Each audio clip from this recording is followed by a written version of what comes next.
Conflict and conflict resolution are the building blocks to intimacy. If we don't have conflict, we don't have closeness.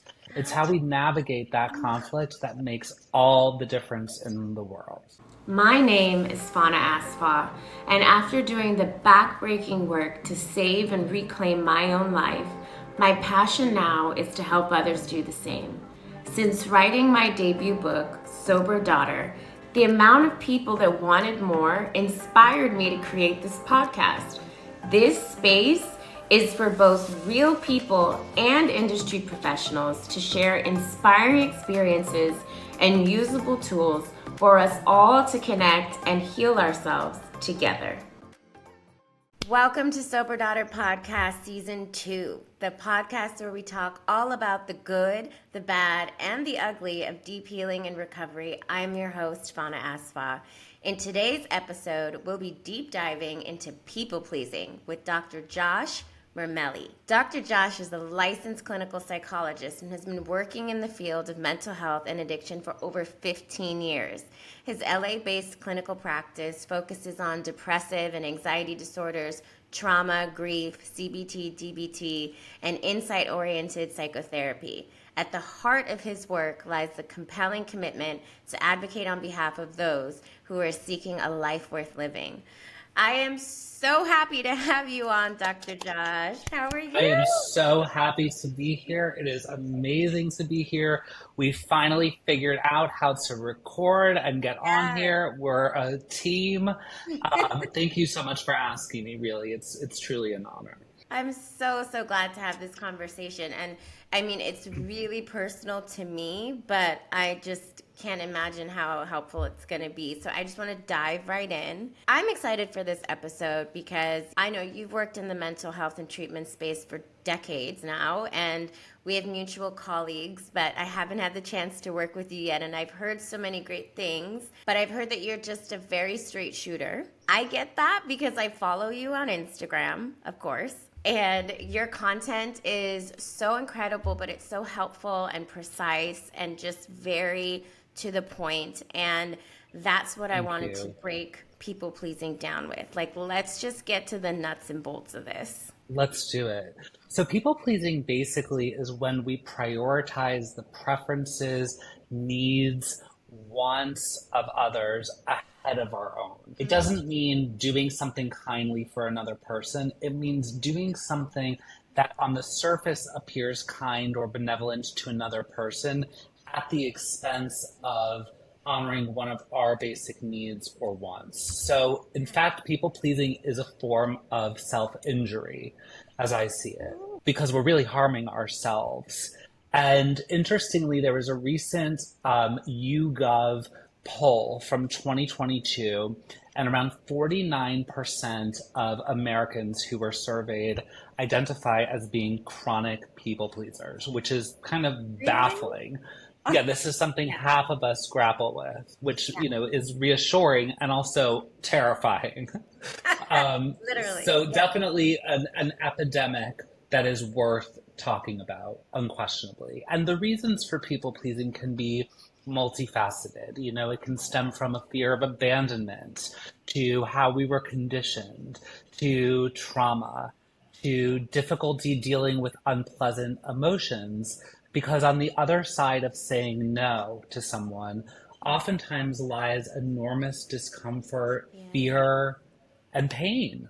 None of us want to experience that. Oh, yeah. And I just can identify so much. You know, when I started doing the work on people pleasing, I knew that it was correlated to, you know, self-sacrificing, because you can kind of energetically feel that. But what I didn't know at the beginning was that it was a trauma response.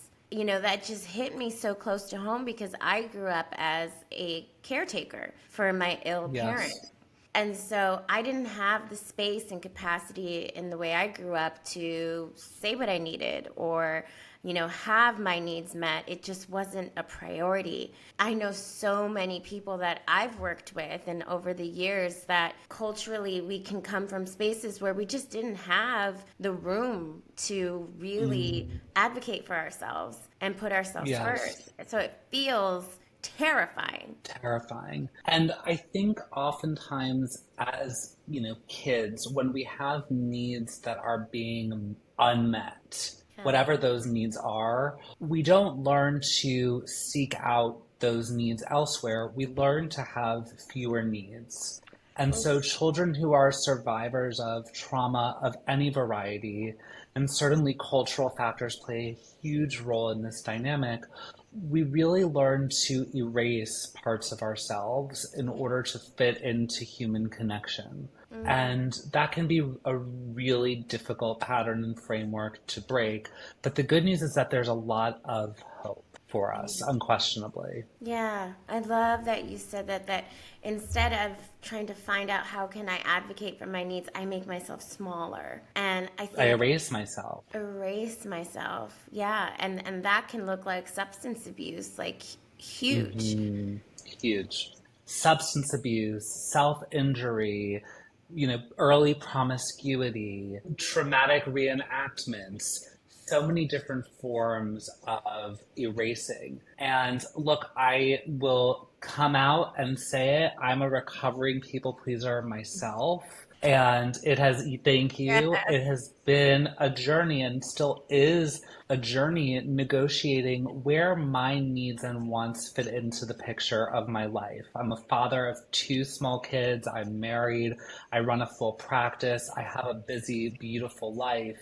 But I oftentimes am left with the sensation of not having enough space for myself unless I really prioritize saying no when I don't want to participate in something, Yeah. setting limits for myself and really learning to come back to honoring my values and needs. That's critical. And it's huge to get to that space because I'm a recovering people pleaser. And, Hmm. sometimes I didn't even notice when I was doing it because it was just so ingrained. Yeah. And I can identify with a lot of, especially women who have been Hmm. programmed, these gender kind of norms we have as women, that it's to be kind and nice and overgiving and overextending and, taking everybody on the first burners and you're all the way in the back. It becomes just depleting. I mean, it's not Depleting. sustainable. And I think It's not. women around and now to know the stats, I know it's not just women. But you're right. Women tend to experience and participate in people pleasing patterns at a higher prevalence than do men. And you're talking about something very real, which are the consequences of people pleasing. There are real mental health impacts, higher instances of anxiety, depression, burnout, low self esteem, resentment in our relationship for persistently not having our needs met or honored, and strained relationships. There's inauthenticity that develops when we're consistently withholding from expressing our needs and wants.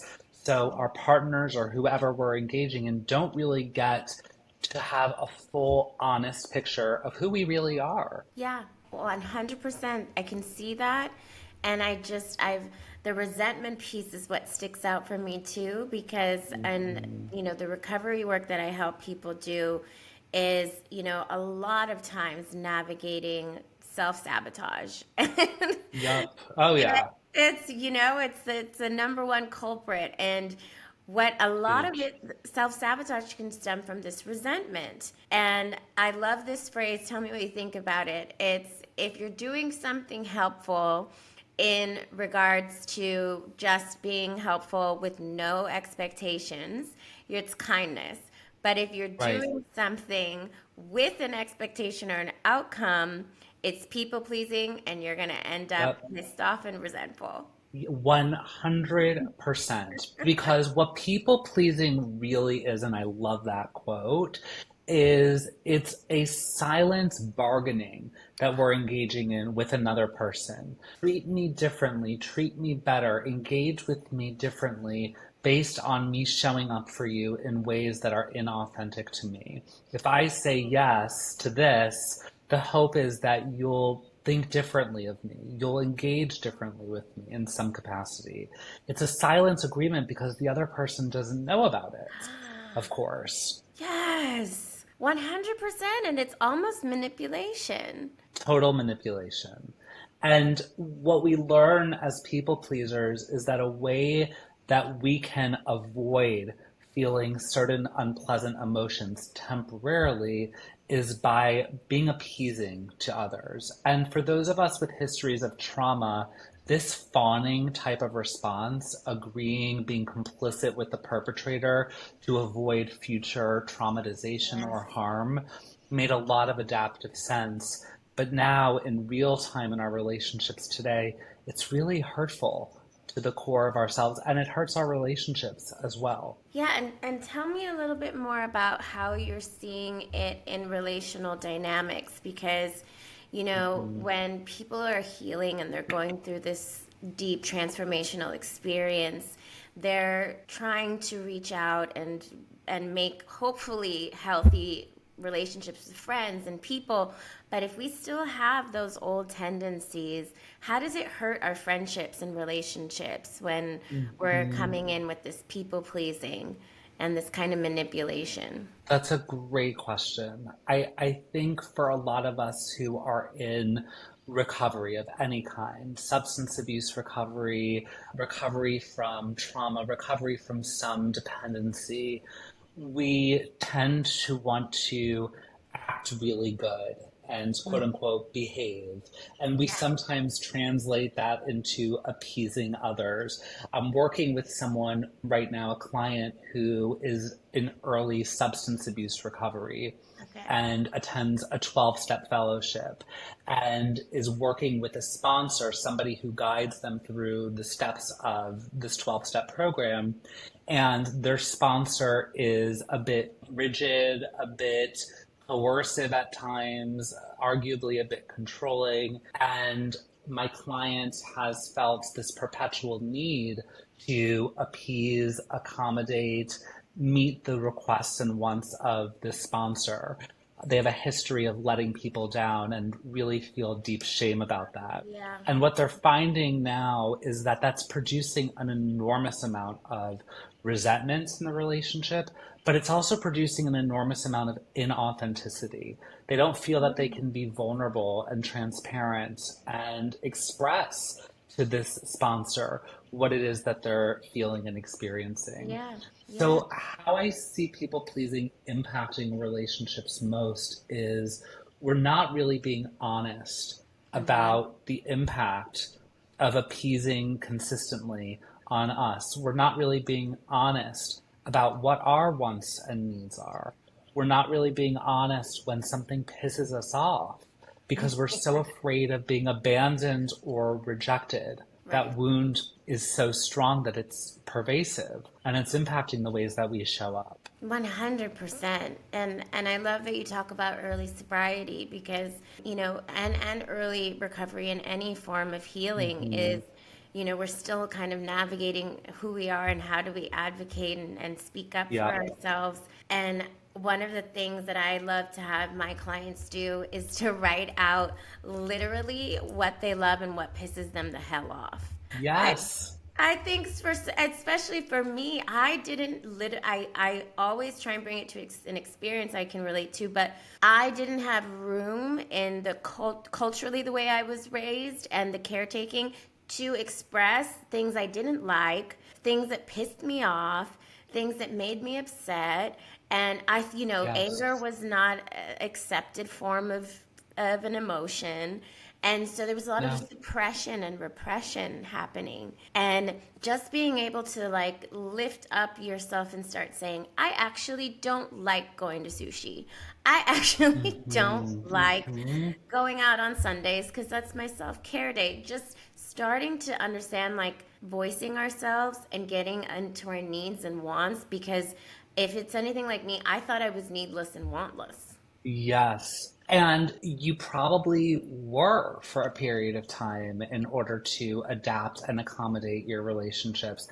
I'm working with someone else, and it was a tremendous victory recently for them, very seriously, for them to identify what their favorite ice cream flavor was. Because for years, Yes. really, for years, they would order whatever their spouse ordered. And there was no space for them to identify their wants and preferences. They grew up in a family system where there was no room for expressing Yeah. wants and preferences. They moved from city to city very often for a parent's work, and there was just no room to vocalize preference, and it becomes really hard. And we lose a sense of identity when we don't vocalize and express preference, and when we don't vocalize and express disinterest or what turns us off. And isn't that crazy that, we can be so out of sync and so disconnected, but it really takes somebody else to kind of show you, like a therapist, a psychologist, a counselor, a Mhm. coach, somebody that's like, hey, like Yes. try and just say exactly what you mean. And if you've been people Right. pleasing, just saying exactly what you mean is a little difficult. It is. I think knowing exactly what we mean and knowing exactly what we need can be really difficult when we've been engaged in this pattern of people pleasing for many years. Yeah. Because what happens is perhaps our needs may be threatening to us. Perhaps we're afraid that they won't be met. It feels safer at the time to water down our needs and preferences so that we don't get injured and hurt.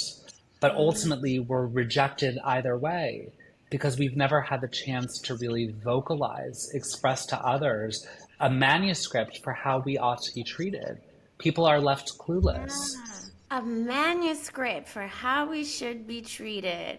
Oh, that's Yes, period on there. yes. That's It's a incredible. good one.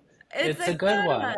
And don't we all have those manuscripts? Don't we all have those codes of engagement for how we prefer to be regarded?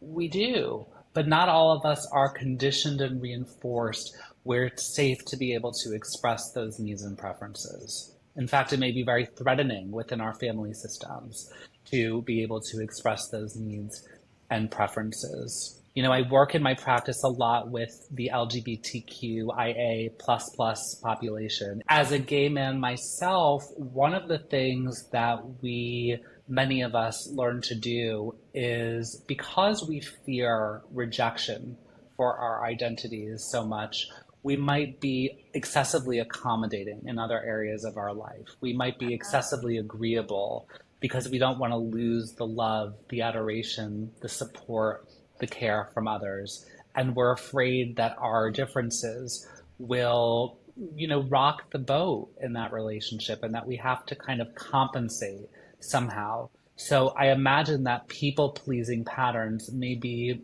even more prevalent in communities that are marginalized. 100%. If you come from any marginalized community, and especially if it's culturally not connected to these values, it's a lot of community first, the good of Mm, all, which is a beautiful reflection of, because I'm from an immigrant background with my family, but you can get lost in that very much so, mm, and feel that there's no space for you to share exactly what you as your spirit and mind and body and soul need to feel connected and yes, safe. And if you feel that it might be challenged or taken away, then that's a real life threat. So I love when people create more and more yes. safety for us, even when they friends just validate your boundaries and just say, okay, I hear you. I'm so Mm, happy that you let me know. That's a great way to show mm. others it's safe to express our needs and wants, and we're just not used to it. 100%. And that's beautifully said. And one of the ways to really intercept this pattern of people pleasing is to first understand and identify what our core needs are. Mm, What makes us feel safe, what our preferences are in relationships. And most of us have a couple of things that we're engaging in that we can easily identify and say, you know what, I really don't want to be doing that, but I kind of got roped in, or that's something that I'm consistently participating in, but it just doesn't feel good to me. Starting to say no to those obvious, acts Yeah. that feel unwanted is a really fabulous place to start. Let's go for the lower hanging fruit, as I like to say, Yes. and then work up to other relationships. If it feels too threatening to set some real boundaries in a professional setting, don't start there. Start within relationships where you can anticipate that there's going to be receptivity I love and that. reinforcement. Oh, I love that. Start where it's Yeah. safe. Go where the safety is, go where the love is, go where the reception is. I love that because it's a daunting task for somebody. I mean, you just said it. Say no, and that Right? no is a complete sentence. I mean, that blew my mind, and I'm not gonna pretend like, I had some insight on that. I literally had never said no No. without an No. explanation or a follow up or a something. Just no. Hmm. Just no. And if no feels too threatening or scary, you may want to start off with, that sounds like a good idea. Let me run it by so and so and I'll get back to you. Or that sounds like a good idea. Let me check my calendar and get back to you. Or that sounds like a good idea, but I'm not in a position right now to give you an answer. I'll get back to you. I like And look, the reality is that people on the other end are not going to say, oh, you set a boundary. Oh my God, amazing. People are going to be taken aback a little bit that. because they're accustomed to us yesing them. And that's okay. Yeah. So, what do you suggest for people who are just Hmm. now learning? Oops, I might be people pleasing, I might be self sacrificing. What do you Yep. suggest for them to create containers for themselves of all that discomfort? What are some things they can do for themselves while they're practicing saying no or I Mm. can't attend this time? Because from people that I know that have shared going through the process is it can almost feel like an out of body experience and it can almost feel like you're on fire. Yep. I love that you said and referenced that out of body experience because my recommendations are going to be anything that returns us back to center, that brings us back into our bodies. Whether that's guided imagery or, throwing on a 3-minute meditation or diaphragmatic breathing, where we're really focusing on our inhales and exhales, and maybe we're adding in counting to that. Anything that brings us back to center in our breath, in our bodies, is going to be really foundational to all of this because it can feel like a dissociative experience, Yeah. finally setting limits. Yeah. And once you've set that limit and then the spiral starts of they're mad at me, they're gonna get upset, they're gonna do all these things.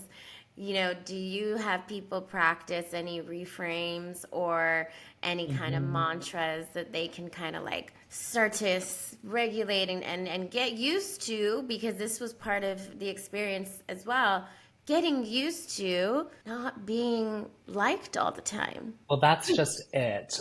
If people aren't getting annoyed, upset, perturbed from time to time within our relationships, to me, what that suggests is that there's probably a lack of depth in those relationships because conflict and conflict resolution are the building blocks to intimacy. If we don't have conflict, we don't have closeness.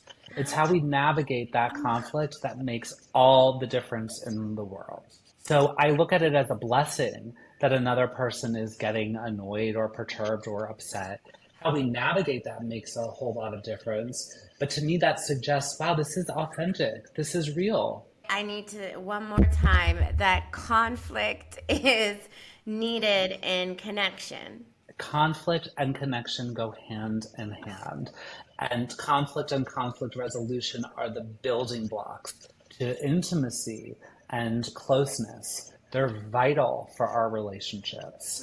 When I hear couples who never argue, never fight, when I hear about long term friendships where there's never been a disagreement, to me, that's not a win. That suggests that there's been an absence of preferences that have been expressed. There's been a withholding of material because we're bound to collide with other people. Welcome to humanity. It's how we negotiate them that makes a world of difference. Oh, I love that so much. I love that so much. And I think that not enough people share that, that No. conflict is natural, and also the real healing and connection is in the repair and like Yes. how I show up for my discomfort and yours, and that can bring us so much closer. Yes, tremendously so. You're right. Without conflict, we don't have the repair and the repairing, that process of reparation, of returning and learning and retaining new information about another person in an important relationship. That's what matters. That's what creates depth and relevance and meaning and purpose to our relationships and our lives. Ugh, I'm just, it's such I just want that like on a bumper sticker because Me I too. mean, when you're terrified of, people pleasing, you can be terrified of conflict and lead Yes. to a lot of avoidance. And, if you're in recovery and doing any of this kind of uncovering work, avoidance is going to be a huge self-sabotaging piece that can really set us Yep. backwards. And Big time. knowing that we can show up for conflict, it doesn't mean the sky is falling, it doesn't mean you're a bad No. person, it doesn't mean the Nope. relationship's over. No. So That's an important reframe for us. And I think many of us grow up with this mindset of conflict is bad. Let's yeah, avoid it at all costs. Many of us don't have it modeled for us what healthy conflict looks like. We either have parents who never demonstrated any type of conflict and conflict resolution, or parents who were engaging in conflict that was really dysfunctional and maladaptive, where there was violence, verbal or otherwise.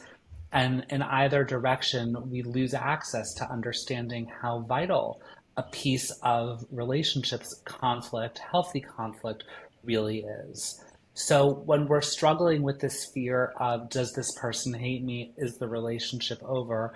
I think reframing that into, this is new material for me. I'm learning a new language. How wonderful it I is that like I can that. finally express preferences and needs. And it's okay and actually important for another person to be upset with me from time to time.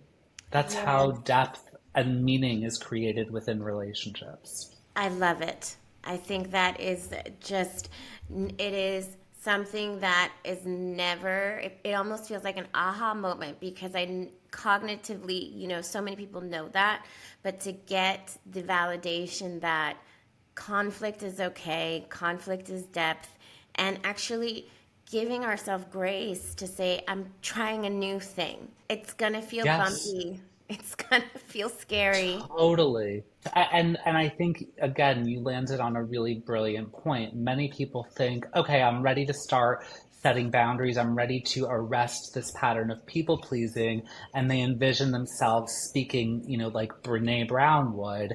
It's going to be clumsy. It's going to be Yes. messy. There's going to be pitfalls and missteps and awkwardness. That is part of the process. And almost universally, we experience guilt on the other side of setting a boundary. That doesn't mean that we've set the boundary wrong. That means it is part of the process and we've done it correctly. It is part of the process and we've done it correctly. That's Yes, incredible. Yeah, because the guilt can really make people backslide and go back big on time. the boundary that they set. Never mind, I didn't mean it. Okay, fine.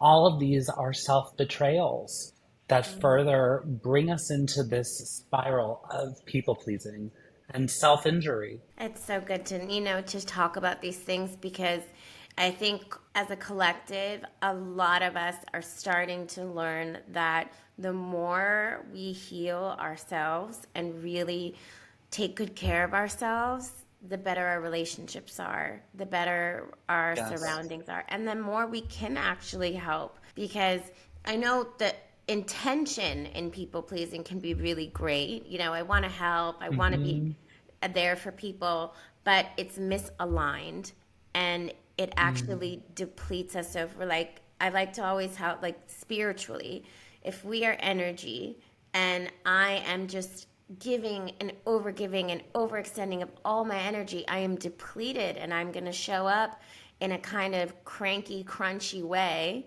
Whereas if I Mm. take care of myself and I offer what I can show up in a really bright, helpful, useful energy.